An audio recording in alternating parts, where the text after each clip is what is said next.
thus stands out as one of the most evil persons in recent history.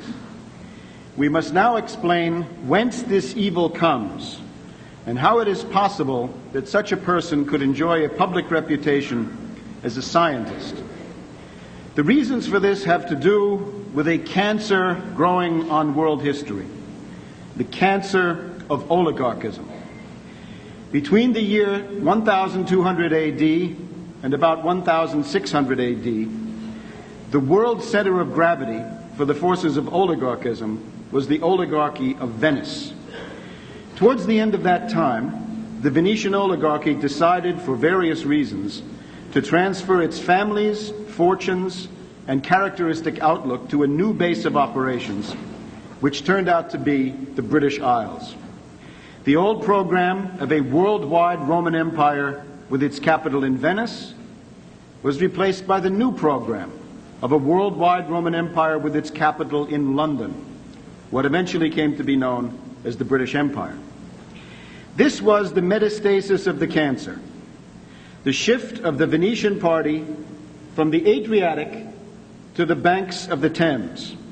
And this has been the main project of the world oligarchy in the past 5 centuries. The Venetian party, wherever it is, believes in epistemological warfare. The Venetian party knows that ideas are more powerful weapons than guns, fleets, and bombs. In order to secure acceptance for their imperial ideas, the Venetian party seeks to control the way people think. If you can control the way that people think, say the Venetians, you can control their reactions to events, no matter what those events might be. It is therefore vital to the Venetians to control philosophy and especially science, the area where human powers of hypothesis and creative reason become a force for improvements in the order of nature. The Venetian party is implacably hostile to scientific discovery. Since the days of Aristotle, they have attempted to suffocate scientific discovery by using formalism and the fetishism of authoritative professional opinion. The Venetian party also has over the years created a series of scientific frauds and hoaxes, bogus shams, which have been elevated to the status of incontrovertible and unchallengeable authorities. These have been used to usurp the rightful honor due to real scientists, whom the Venetians have done everything possible to destroy. We can identify the Venetian faction which has been responsible for the most important of these scientific and epistemological frauds. They can be called the Dead Souls faction. We could also call them the No-Soul Brothers of Venetian intelligence. This is because their factional pedigree is based on the belief that human beings have no soul. Their factional creed is the idea that human beings have no creative mental powers and are therefore incapable of forming hypotheses and cannot make scientific discoveries. Now, we can approach these Venetian dead souls in 3 groups.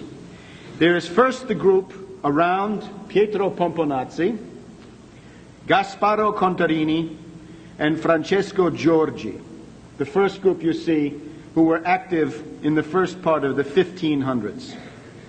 Secondly, there is the group of Paolo Sarpi and his right-hand man, Fulgencio Micanzio, who were the case officers for Galileo Galilei. This was the group that opposed Kepler in the early 1600s. Thirdly, we have the group around Abbot Antonio Conti and Gianmaria Ortez in the early 1700s. This was the group that created the Newton myth and modern materialism, or utilitarianism. And this was the group that combated Gottfried Wilhelm Leibniz.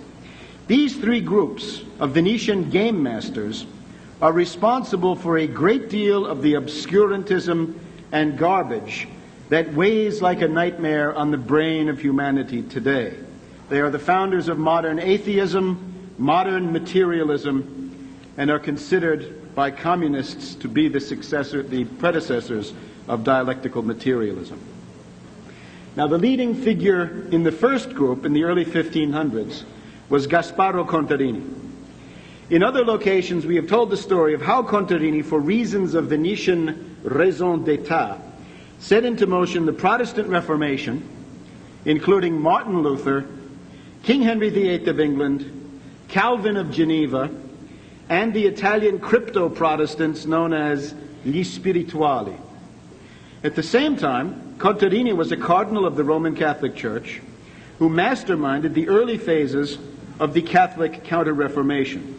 Contarini was in particular the personal protector of Ignatius of Loyola and played a decisive role in establishing the Jesuit order. Contarini also convoked the Council of Trent on an Aristotelian platform. Now it is with Contarini's teacher, Pomponazzi, that we see the explicit factional pedigree of the Dead Souls faction. Pomponazzi started from Aristotle, as the Venetian party always does. Aristotle said that there is no thought which is not mixed with sense impressions, phantasma. This meant that there is no part of our mental life which is not somehow contaminated by matter.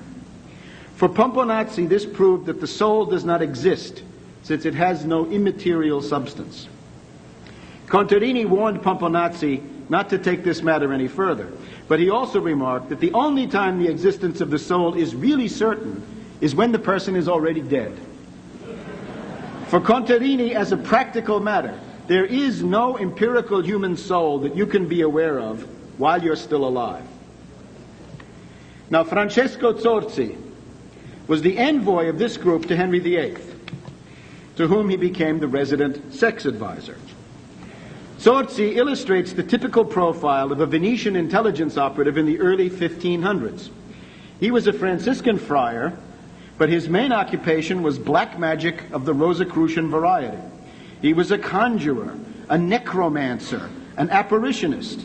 If you think of Christopher Marlowe's Dr. Faustus conjuring up the devil, you have the portrait of Zorzi. Now, this is not a good model for the science nerds of any age. As the 1500s turns into the 1600s, this profile began to present serious drawbacks and limitations. Until about 1600, the posture of the Venetian party towards science was one of more or less open hostility, favoring black magic. But in the early 1600s, the group around Sarpi succeeded in changing their public profile from being the enemies of science to being the embodiment of the most advanced and sophisticated science. For several centuries after this, the Venetians would work inside the scientific community to take it over.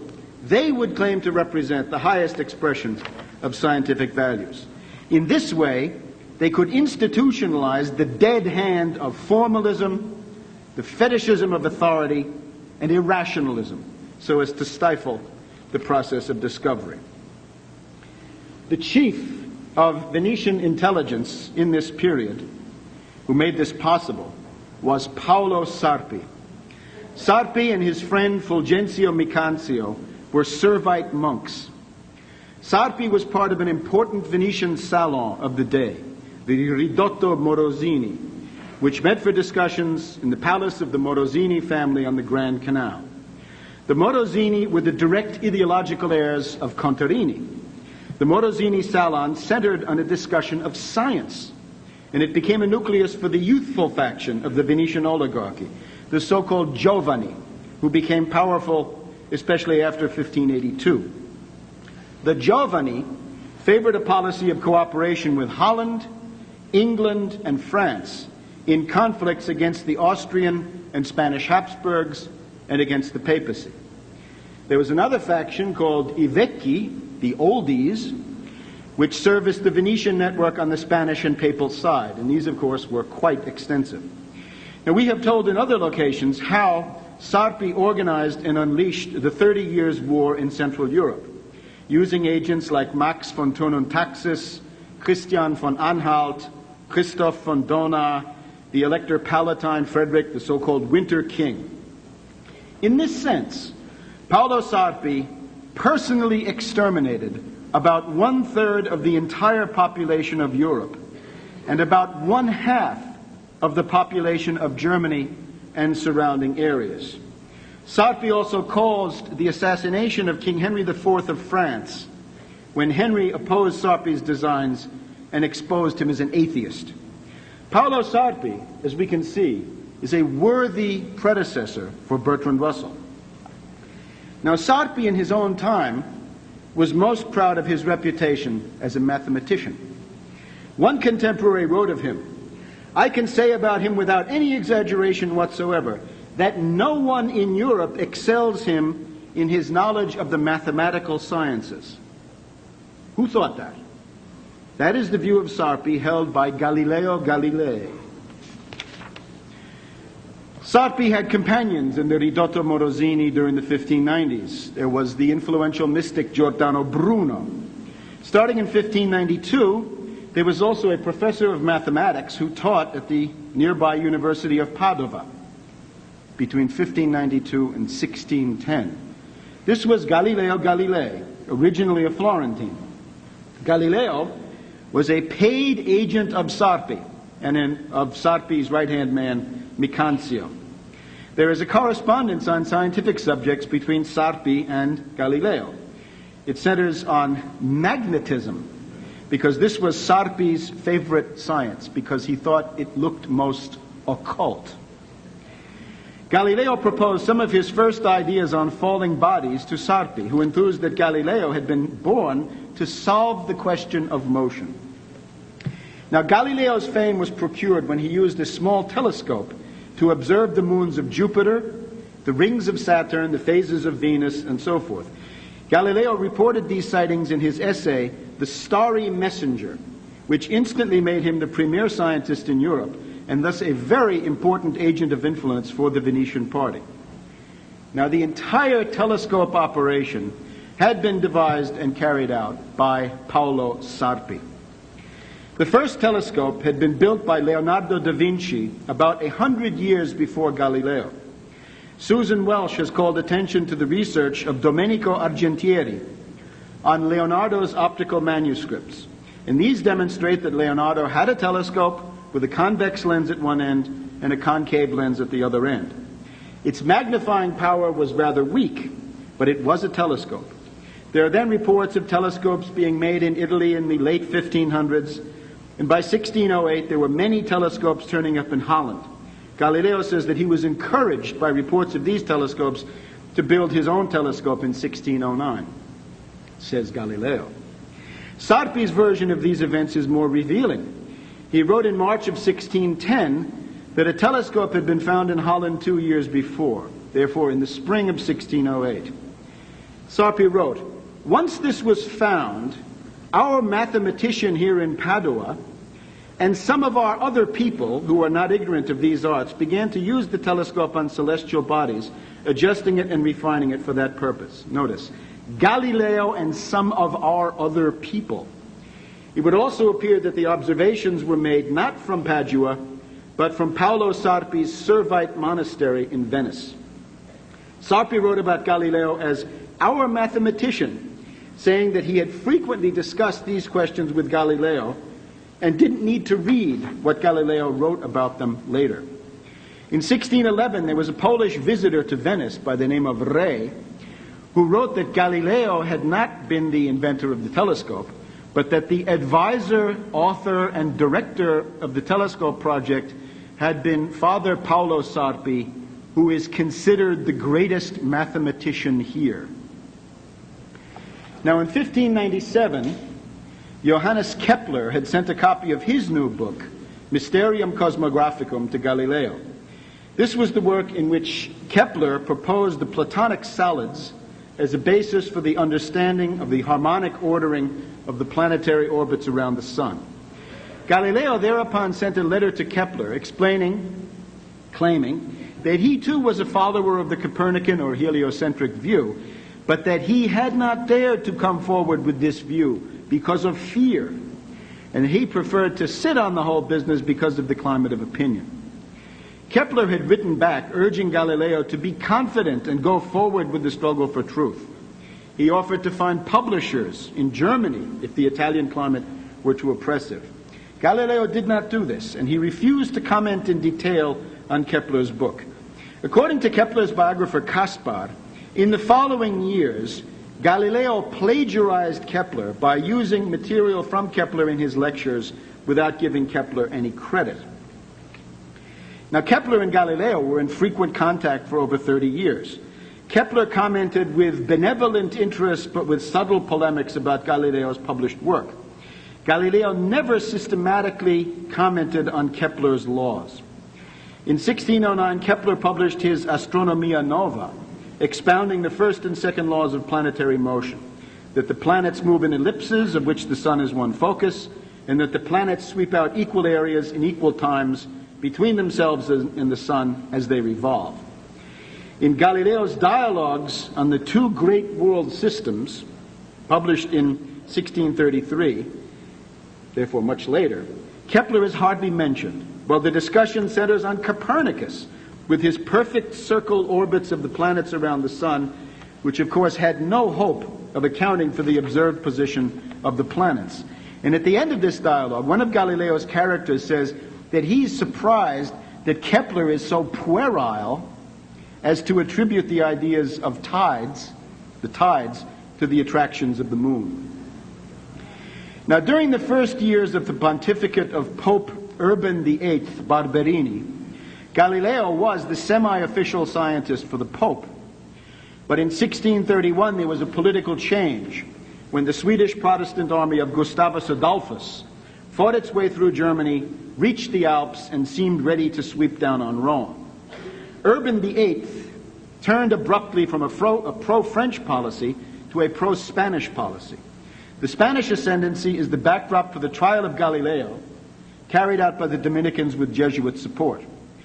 Some years earlier, Sarpi had forecast these events, saying that if Galileo insisted on leaving Venice to go to Rome, the Jesuits and others were likely to turn the question of physics and astronomy into a theological question, so as to condemn Galileo as an excommunicated heretic and force him to recant all his views on this subject.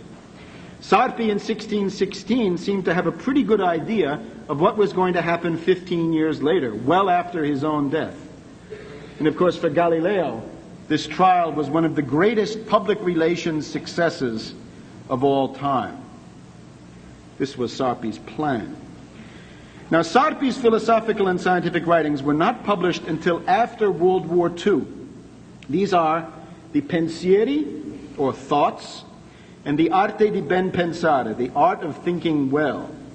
Sarpi's achievement for Venetian intelligence was to abstract the method of Aristotle from the mass of opinions expressed by Aristotle on this or that particular issue.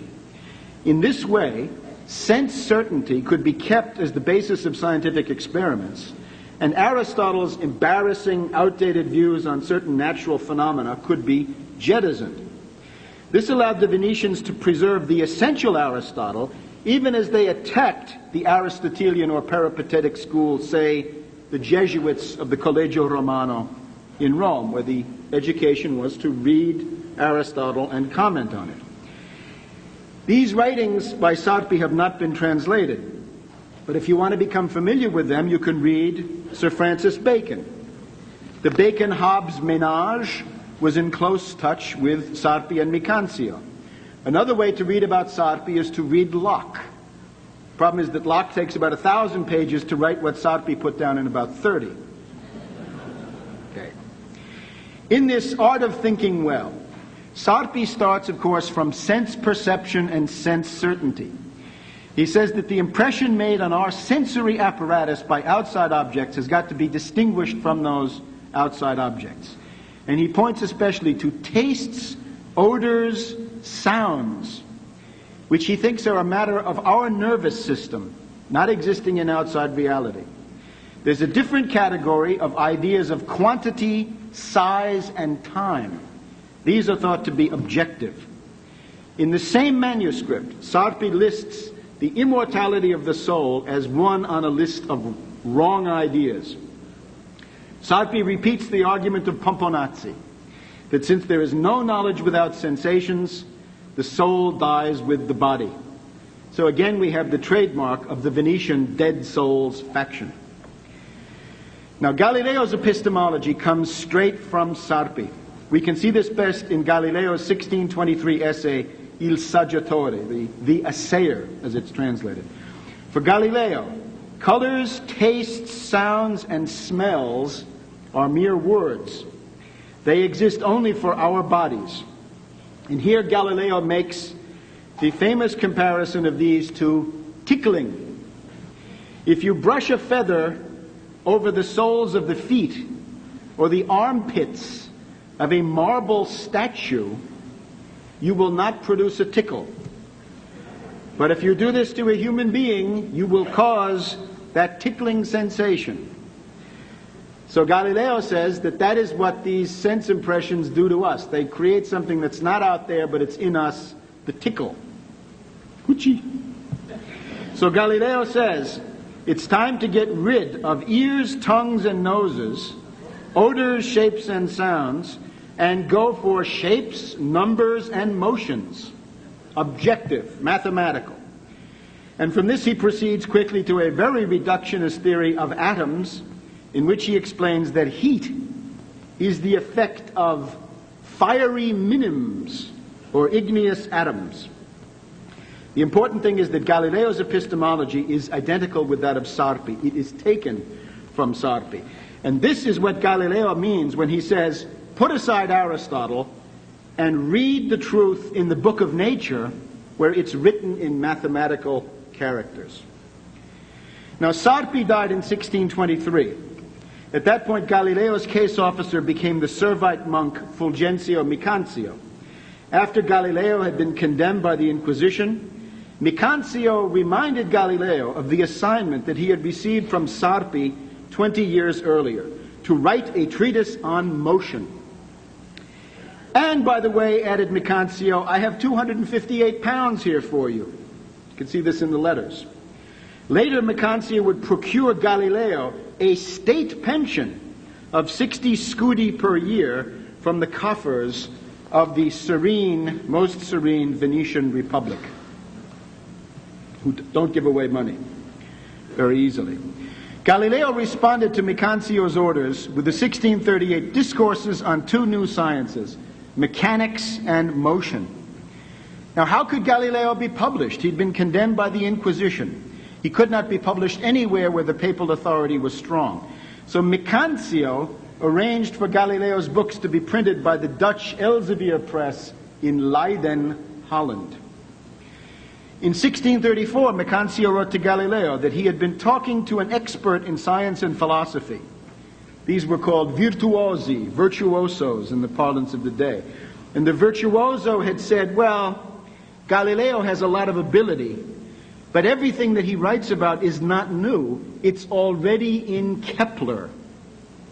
Indeed, Galileo wrote back that the correct answer to this is that although Galileo and Kepler may sometimes seem to agree about certain astronomical phenomena, my way of philosophizing, says Galileo, is so different from his. Now, in letters written in 1640, Galileo threw further light on his own scientific method. This was after he was condemned, but I think this is still sincere. Galileo complained that he had been misunderstood.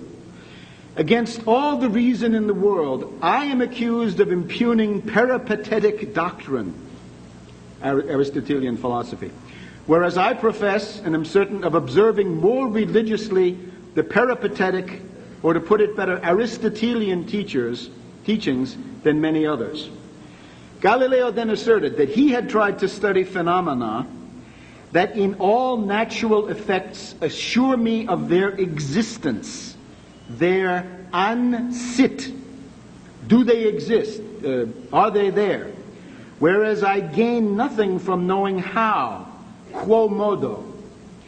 So the big question is, does it exist? Not how does it exist? And what Galileo is trying to express here, I think, is the same thing that Newton meant with his infamous hypotheses non fingo. I do not fabricate hypotheses. Which brings us to Newton. The next phase of the corruption of science by Venice depends on a rather obscure Cambridge don by the name of Isaac Newton. For the oligarchy, Newton and Galileo are the only two contenders for the honor of being the most influential thinker for their faction since Aristotle himself. These are the two. The British oligarchy praises Newton as the founder of modern science. But at the same time, they have been unable to keep secret the fact that Newton was a raving irrationalist, a cultist kook. Among the oligarchs, it was the British economist Lord John Maynard Keynes, a fellow Cambridge graduate, who first began to open the black box of Newton's real character. Was Newton the first and greatest of the modern scientists, the practitioner of cold and untinctured reason? No, said Keynes. Newton was not the first of the age of reason. He was the last of the magicians, the last of the Babylonians and Sumerians, the last wonderful child to whom the Magi could do sincere homage. Keynes based his views on the contents of a box. What box? And what was in the box? The box contained papers which Newton had packed up when he left Cambridge for London in 1696, ending his Cambridge career and beginning his new life in London as a member and president of the Royal Society, director of the Mint, and the resident magus of the new British Empire. Now, inside the box were manuscripts and papers totaling some 1.2 million words. That's about as long as Shakespeare's complete works, if you're counting. After Newton's death, Bishop Horsley was asked to inspect the box with a view to publication. But when he saw the contents, he recoiled in horror and slammed the lid. No one opened the box for another 100 years. After a century had passed, Newton's 19th century biographer, Sir David Brewster, looked into the box. He decided to save Newton's reputation by fishing out a few selections, but he falsified the rest with straight fibbing, as Keynes says. Now, the box became known as the Portsmouth Papers. A few mathematical papers were given to Cambridge University in 1888. In 1936, the then owner, Lord Lymington, needed money, so the papers were auctioned off. Now, Keynes was alarmed. He bought as many as he could, but the papers were scattered from Jerusalem to America. As Keynes points out, Newton was a suspicious, paranoid, unstable personality. In 1692, Newton had had a nervous breakdown and never regained his former consistency of mind. Newton's friends, Pepys and Locke, thought that he had become deranged. And Keynes writes that Newton emerged from his breakdown slightly gaga.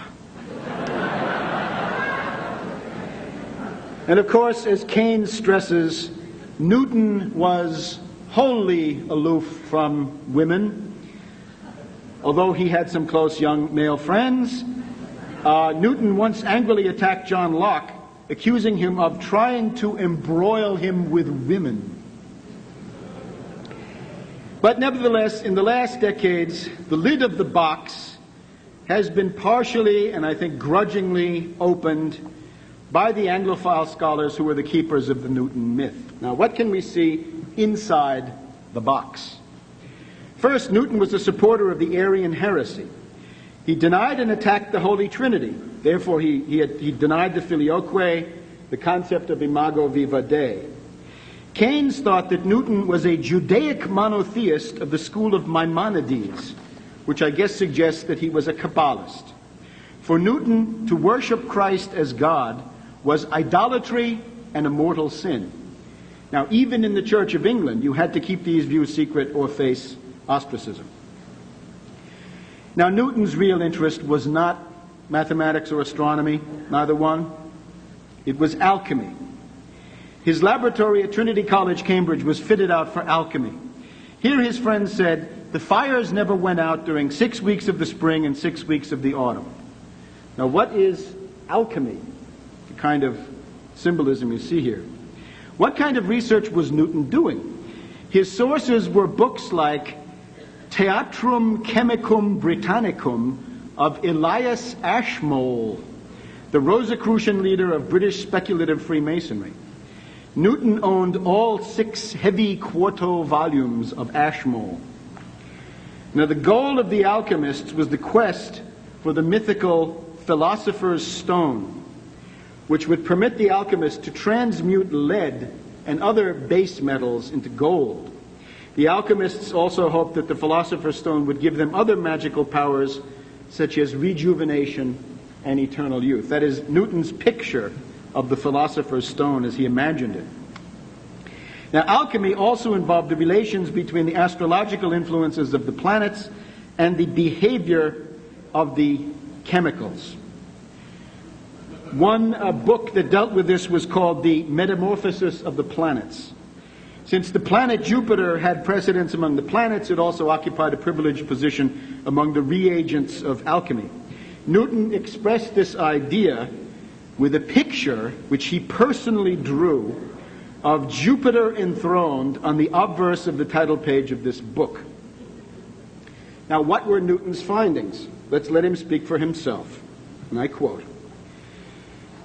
"Concerning magnesia of the green lion, it is called Prometheus and the chameleon, also androgyne and verdant earth, in which the sun has never cast its rays, although he is the father of the moon and its mother. Also common Mercury, dew of heaven, which makes the earth fertile, nitre of the wise, instructio de arbore solari. It is the Saturnine stone." Now that seems to have been written in the 1670s. In the 1690s, Newton added, "Now this green earth is the green ladies of B. Valentine, the beautiful green Venus, and the green venereal element, emerald, and green earth of Snyder's, with which he fed his lunary Mercury, and by virtue of which Diana was to bring forth children, and out of which, saith Ripley, the blood of the green lion is drawn in the beginning of the work." Well, during the 1680s, Newton, in the middle of this, he composed a series of aphorisms of alchemy, the 6th of which goes as follows. "The young newborn king is nourished in a bigger heat with milk drawn by distillation from the putrefied matter of the second work. With this milk he must be imbibed 7 times to putrefy him sufficiently, and then decocted to the white and red, and in passing to the red he must be imbibed with a little red oil to fortify the soldary nature and make the red stone more flexible." And so it goes for more than 1,000,000 words. Written during the period of 20 years when he was supposedly writing Principia Mathematica. We have green lions. Green lions are the big ones, but androgyne, male and female principles, Pan, Osiris, and so on. It has been truly said that Milton probed the literature of alchemy as it had never been probed before or since, all the time supposedly writing his Principia. In addition, he had time to do the plan for King Solomon's temple and a chronology of biblical events which cut history by several hundred years. They were taken out and jettisoned. Now, what about Newton's supposed discoveries? Upon closer scrutiny, it turns out that he had no discoveries. We take the example of his alleged law of universal attraction, which states that the force of attraction between 2 point masses is equal to the product of the 2 masses divided by the square of the distance between them, times a constant. This is Newton's so-called inverse square law. Now, it has long been known that this was not really a new discovery, but rather derived from some tinkering from Kepler's third law. Kepler had established that the cube of a planet's distance from the sun divided by the square of its year always equaled a constant. By supplementing this with Huygens' formula for centrifugal acceleration and making some substitutions, it is possible to obtain the inverse square relationship. This issue is settled in the appendices to the Science of Christian Economics. But the partisans of Newton still claim that Newton explained gravity. By opening the lid of the box, we find that Newton himself confesses in an unpublished note that his great achievement indeed was cribbed from Kepler. Newton wrote, I began to think of gravity extending to the orb of the moon, and having found how to estimate the force with which a globe revolving presses the surface of a sphere, from Kepler's rule in the periodic times of the planets being in sesqui-alternate proportion to their distances from the center of their orbs, I deduced that the forces which keep the planets in their orbs must be reciprocally as the squares of their distances from the centers about which they revolve. In other words, Newton arrived at the inverse square relation by substituting Kepler's third law into Huygens' recently published formula for centrifugal force. And others, Hooke, Christopher Wren, others claim to have done the same thing at the same time. Now, Newton's love of alchemy and magic surfaces as the basis of his entire outlook, including in the supposed scientific writings. In his Optics, he talks about small particles which have certain powers, virtues, or forces by which they can act at a distance. Act at a distance. How, I do not consider, but what I call attraction can be performed by some impulse or other means unknown to me. This is Newton's notion of gravity as action as a distance, which Leibniz rightly mocked as black magic. Newton also wrote about an electric spirit, or a mysterious medium which he called the ether. What the basis of these is in alchemy is not clear. And then there's the story of Newton's invention of the calculus. In reality, Newton in his entire life never described a calculus. He never had one. What he cooked up was a theory of so-called fluxions and infinite series. This was not a calculus and quickly sank into oblivion when it was published 9 years after Newton's death. By 1710, European scientists had been working with Leibniz's calculus for several decades. It was about that time that Newton and the British Royal Society decided to launch their campaign, claiming that Newton had actually invented the calculus in 1671, although for some strange reason he had never said anything about it in public print during a period of more than 30 years. This was supplemented by a second allegation, which was that Leibniz was a plagiarist who had copied his calculus from Newton after some conversations and letters exchanged during the 1670s. These slanders against Leibniz were written up by Newton and put forward in 1715 as the official verdict of the British Royal Society. And that line was also churned out by scurrilous hack writers directed by Newton. But scientists in continental Europe, and especially the decisive French Academy of Sciences, were not at all convinced by Newton's case. At this point, Newton's reputation on the continent of Europe was at best modest and certainly not exalted. There was even resistance against Newton in England, with a hard core of 20 to 25% of anti-Newton feeling within the Royal Society itself. How then did the current myth of Newton as a scientist originate? The apotheosis of Newton was arranged by Antonio Conti of Venice, the center of our third grouping of the Dead Souls faction. In order to create the myth of Newton as the great modern scientist, Conti was obliged to do what might well have been considered impossible at the time, to create a pro-British party in France. Conti succeeded, and Conti stands as the founder of the Enlightenment that Connor Cruise O'Brien likes so much. The Enlightenment is otherwise understood as the network of the French Anglophiles. Any Frenchman who was degraded enough to become an Anglophile would also be degraded enough to become a Newtonian, and vice versa. The British had no network in Paris that could make this happen, but the Venetians did, thanks most recently to the work of such figures as Montaigne and Pierre Bayle. What the British never could have done, the Venetians accomplished for the greater glory of the Anglo-Venetian party. Now, Antonio Conti was born in Padova in 1677. He was a patrician. He was a member of the Venetian nobility.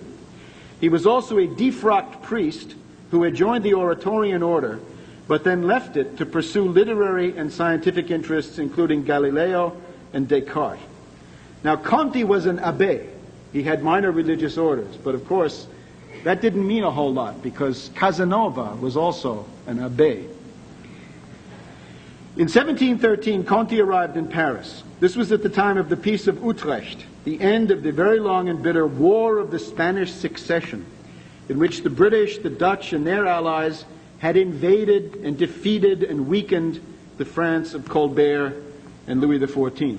Louis XIV was about to die, and after which the throne would go to a regent of the House of Orléans.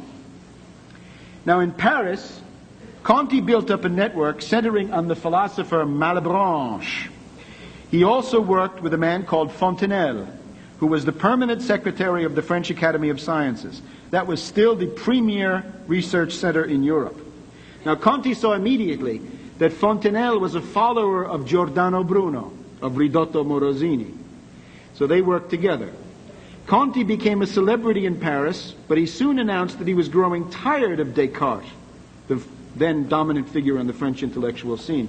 Conti began telling the Paris Salon that he was turning more and more to Newton and to Leibniz. He began to call attention to the fact that there was this polemic between Newton and Leibniz.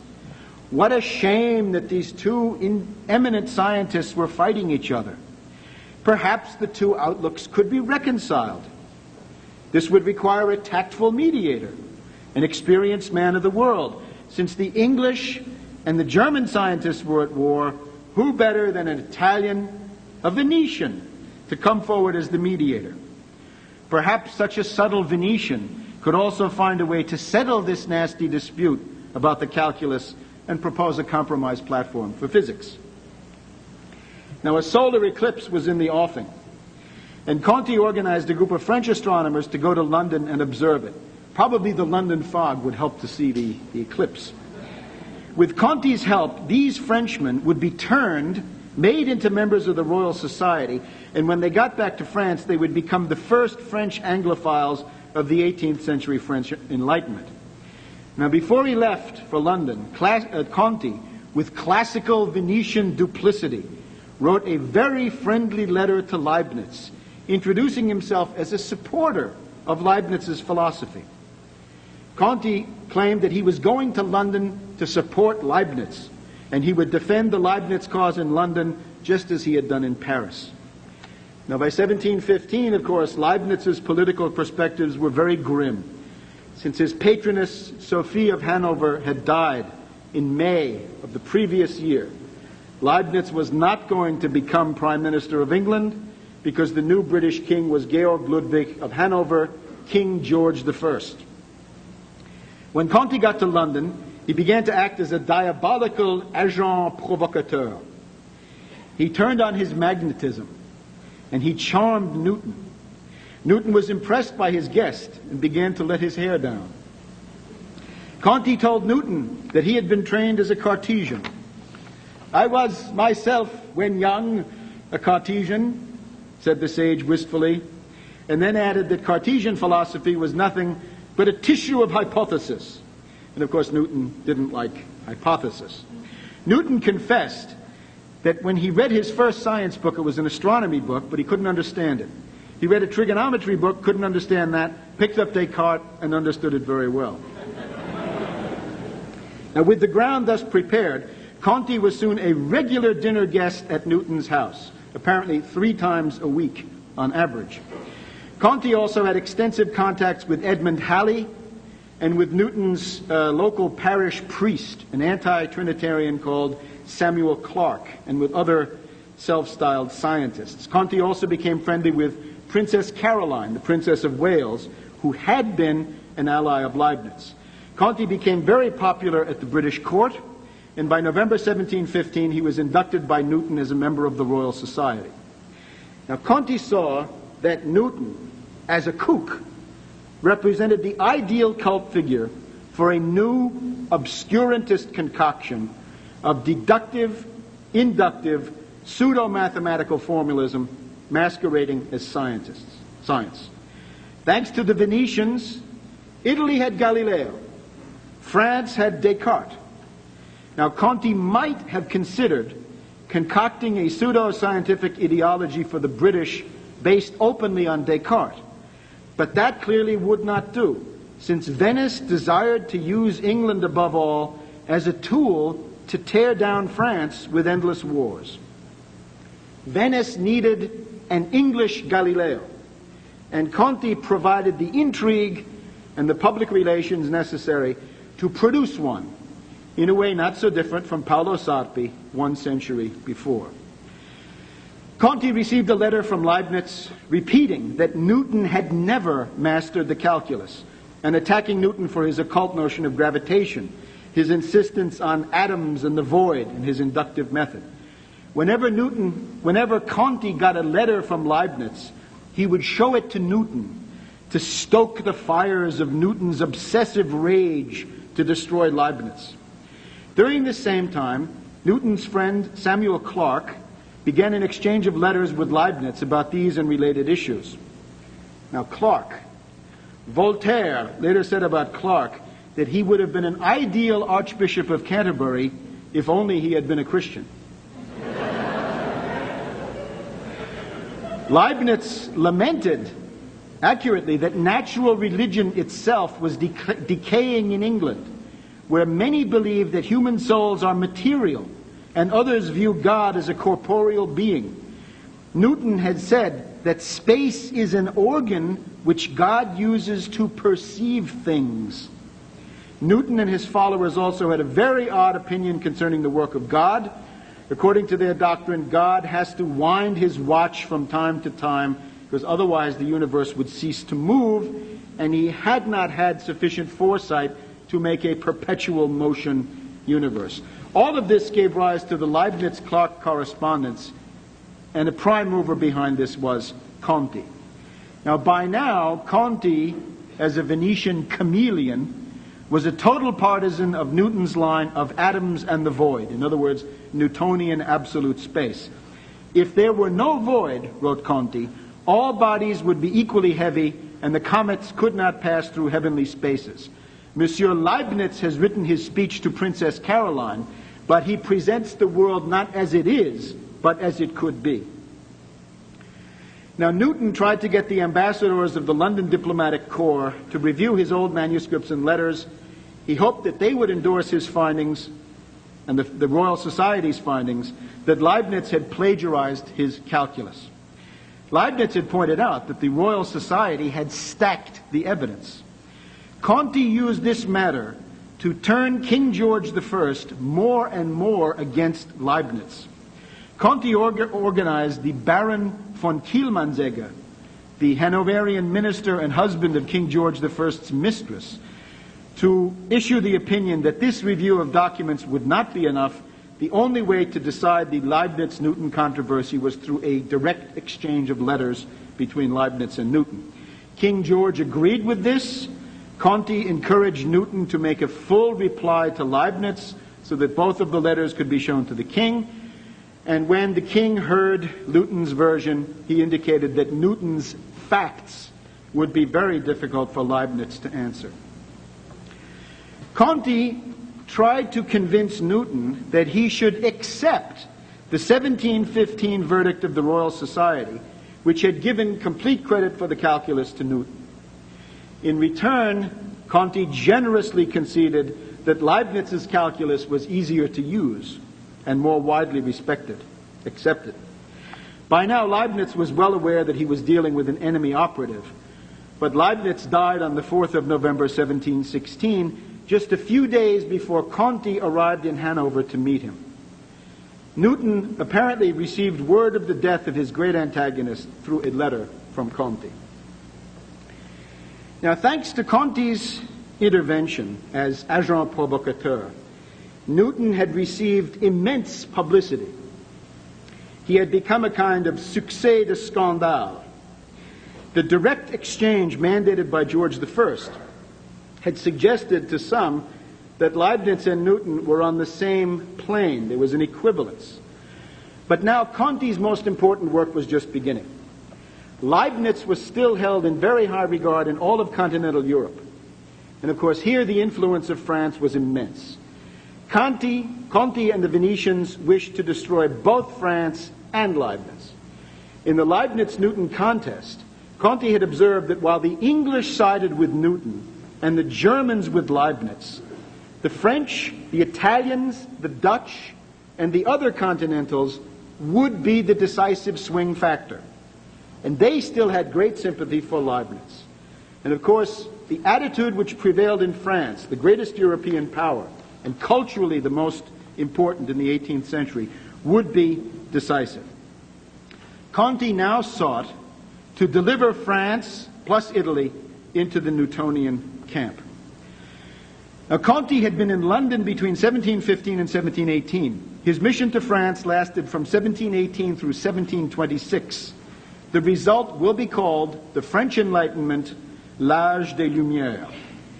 The first component activated by Conti for the new Newtonian party in France were his old friends, the school and followers of Malebranche, who had just died the year before. The Malebranchists were the first to accept Newton's optics, and they claimed to have duplicated Newton's experiments, something that no Frenchman had done up to that time. So Conti mobilized the Malebranche network. He also used his friendship with Fontenelle, the secretary of the French Academy of Sciences, to assure a kind of benevolent neutrality, at least, regarding Newton. Conti had other friends, including Réaumur, Fréret, Desmoulins. You can see some of these names on the map of the Paris Metro today. They were influential scientists. During the late teens and 20s in Paris, an important salon met at the Hôtel de Rohan, the residence of one of the greatest families of the French nobility. This family was aligned with Venice. The librarian at the Hôtel de Rohan was a certain Abbé Oliva, an Italian, and he presided over a Venetian-style salon, a conversazione, which was attended by Conti, his Parisian friends, and Italians.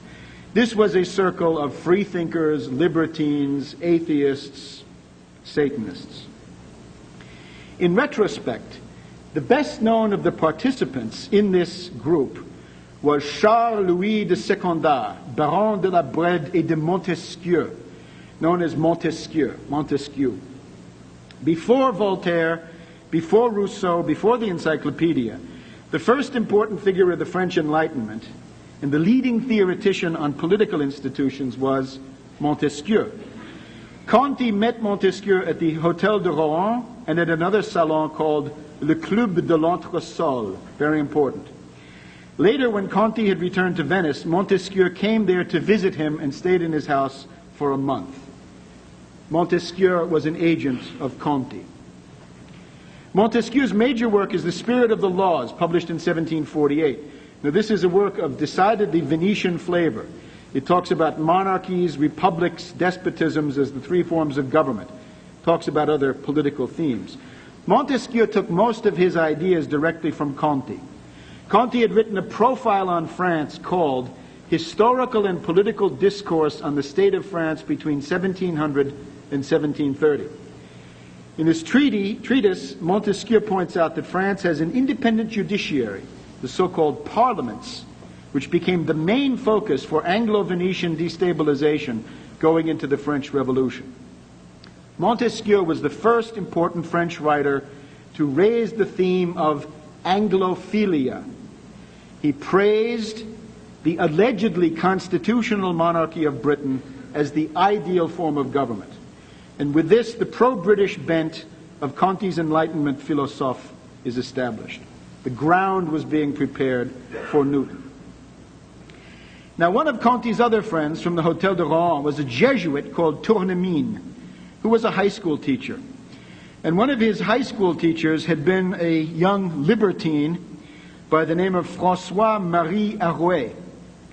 And this young kid had been so stubborn and incorrigible and headstrong that the parents and teachers called him le volontaire, which means self-willed or misbehaved. And gradually, volontaire was shortened to Voltaire. And French literary historians are instinctively not friendly to the idea that the most famous Frenchman in history was a Venetian agent working for Conti. But the proof is convincing. Voltaire knew Conti personally. He knew Conti's works. Conti is referred to a number of times in Voltaire's letters. In one letter, Voltaire admiringly writes an anecdote about Conti and Newton. And in this, Conti says to Newton, "You're about to get angry with me, but I don't care." Voltaire admired this very much. "I agree with Conti," says Voltaire, "that all geometry can ever give us are about 40 useful theorems. And beyond that, it's nothing more than a fascinating subject. Just don't let metaphysics creep in." Conti also shares Voltaire shares Conti's view of the so-called Spanish conspiracy against Venice in 1618, allegedly masterminded by the Spanish ambassador to Venice, Count Bedmar. The Soviet Academy of Sciences preserved Voltaire's library in the Hermitage of St. Petersburg, and we find that Voltaire possessed Conti's collected works and one of his tragedies. Now, the book which made Voltaire famous was his philosophical letters. These are sometimes called the English letters because they're devoted to the exaltation of everything British. Voltaire had observed this during his 3 years in London. Now, in the essay on Shakespeare, Voltaire writes that Shakespeare is considered the Corneille of England, Corneille being a French playwright. Now, that is a direct quote from Conti, taken from the headnote to Conti's tragedy Giulio Cesare, which had been published in Paris in 1726. Voltaire's view of Shakespeare was that he was sometimes inspired but barbarous and crazy for not respecting French theatrical conventions. And this is exactly what Conti also thought.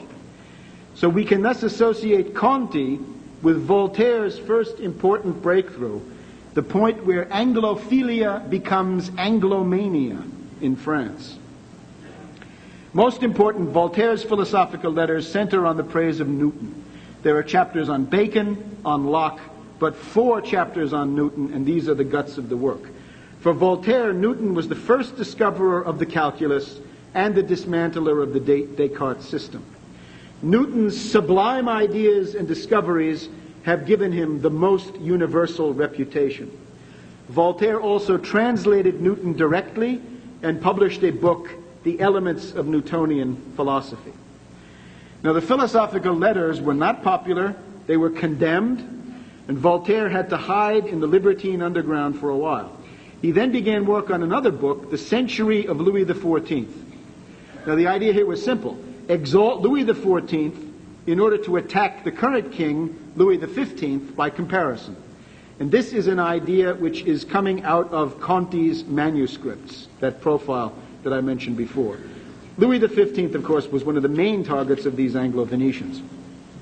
In 1759, Voltaire published his short novel, Candide, a distillation of Venetian cultural pessimism, expressed as a raving attack on Leibniz through the vicious caricature Dr. Pangloss. Towards the end of the story, Candide asks Pangloss, "Tell me, my dear Pangloss, when you were hanged, dissected, cruelly beaten, forced to row as a galley slave, did you still think that everything was for the best in the best of all possible worlds?" Pangloss says, "Yes, I still hold to my original opinions. I'm a philosopher, and it wouldn't be proper for me to recant. Since Leibniz cannot be wrong, and pre-established harmony is the most beautiful thing in the world, along with the plenum and subtle matter." That's the polemic. Now, when Candide visits Venice, he meets a distinguished Venetian senator, Senatore Pococurante, and he considers him the greatest genius that he has met in his travels, because everything bores him and nothing pleases him. And Senatore Pococurante is clearly a figure for Abbot Antonio Conti. He's the one who said to Newton, "Non me ne curo, Pococurante." I don't care, I'm bored. Conti later translated one of Voltaire's plays into Italian. Now, Conti's influence does not end here. His discussion of the supremacy of the sense of touch among the senses comes back in the writings of the French Enlightenment philosopher Condillac. Echoes of Conti have been found in Jacques the Fatalist by Diderot. And then there is Buffon, who published Newton's book on fluxions in French. More research is simply likely to demonstrate that the ideas of the French Enlightenment come from the Venetian Conti. The creation of a pro-Newton, anti-Leibniz party of French Anglo-maniacs was the decisive contribution to the defeat of France in the mid-century World War, which we call the 7 Years' War, which gave Britain naval supremacy and world domination. Conti's work was also the basis for the later unleashing of the French Revolution. In the epistemological war of those days, the French Newtonians were indispensable for the worldwide propagation and consolidation of the Newton myth. In Italy, of course, Conti had writers like the Venetian Algarotti, who wrote a book entitled Newtonian Philosophy for Ladies. Newton's ideas were also spread by Abbot Guido Grandi, who helped to rehabilitate Galileo inside the Catholic Church. Only with the help of Venice could the senile cultist kook, Newton, attain worldwide respect. Now, Conti was active until mid-century. He died in 1749. In Venice, he became the central figure of a salon that was the worthy heir of Ridotto Morosini. This was something that called itself the philosophical happy conversation. And there gathered patrician families like the Emo, the Nani, Querini, Memmo, Justinian. These again were libertines, freethinkers, Satanists, and so forth. After Conti's death, the dominant figure was a certain Andrea Memmo, one of the leaders of European Freemasons. One agent that was shared by Memmo with the Morosini family was a certain Giacomo Casanova, a homosexual who was backed up by a network of lesbians. And you can read all about it. Casanova is the founder of the modern Comintern. Casanova's main task was to target the French King Louis XV through his sexual appetites, or if that failed, to kill him. Louis XV finally banned Casanova from France with a decree, a lettre de cachet. Another agent for this group was a certain Count Cagliostro, a charlatan and mountebank whose targets were Louis XVI and Marie Antoinette. And he destabilized them through their own folly in the celebrated Queen's Necklace affair of 1785. Cagliostro was able to make Louis XVI and especially Queen Marie Antoinette personally hated. And that was a necessary precondition for mass insurrection against them. The Emperor Napoleon said in retrospect that the Queen's Necklace affair of Cagliostro had marked the opening phase of the French Revolution of 1789. Now, the last member of this Conti Memmo Conversazione was Gianmaria Ortes, who had been taught Newton by Conti personally, as well as by Grandi. Ortes was another defrocked cleric operating as an abbé. Ortes is the author of a manual of Newtonian physics for young aristocrats, including a chapter on electricity, which manages to avoid Benjamin Franklin in the same way that Galileo avoided Kepler. Ortes worked on the fundamental Conti program of applying the Newtonian method to the social sciences. This meant that everything had to be expressed in numbers. If you read Ortes, you realize that he was like the constipated mathematician who worked his problem out with a pencil. He produced a calculus on the value of opinions, a calculus on the pleasures and pains of human life, a calculus on the truth of history. And from here we get the Bentham hedonistic calculus. Ortes thought that there could be and never had been any improvement in the standard of living of the human species. Never happened and never would happen. And using these methods, Ortes posited an absolute upper limit for the human population of the earth, which he set at 3 billion. This is the first carrying capacity. Ortes therefore provided all of the idea content that is found in of how Parmenides is themselves the object of philosophical attention. In his treatise on ideas, Conti writes that the fundamental error of Plato is to attribute real existence to human ideas. This is impermissible. Our ideas are nothing more than combinations of sense perceptions, according to Conti. In 1735, Conti was denounced by the Venetian Inquisition because of his reported religious ideas. Conti was accused of denying the existence of God. True to his factional pedigree, Conti also denied the immortality of the human soul. Conti reportedly said of the soul, "Since it is united with a material body and mixed up with matter, the soul perishes with the body." The dead soul's faction. Conti got off with the help of some of his patrician aristocrat friends. He commented that God is something we cannot know about, and he jokingly confessed his ignorance. He even compared himself to Cardinal Nicholas Cusanus. Conti described his own atheism as simply a version of the docta ignorantia. Senatore poco curante still lives in every classroom where Newton is taught. And surely it is time for an epistemological revolution to roll back the Venetian frauds of Galileo, of Newton, and of Bertrand Russell. Thank you.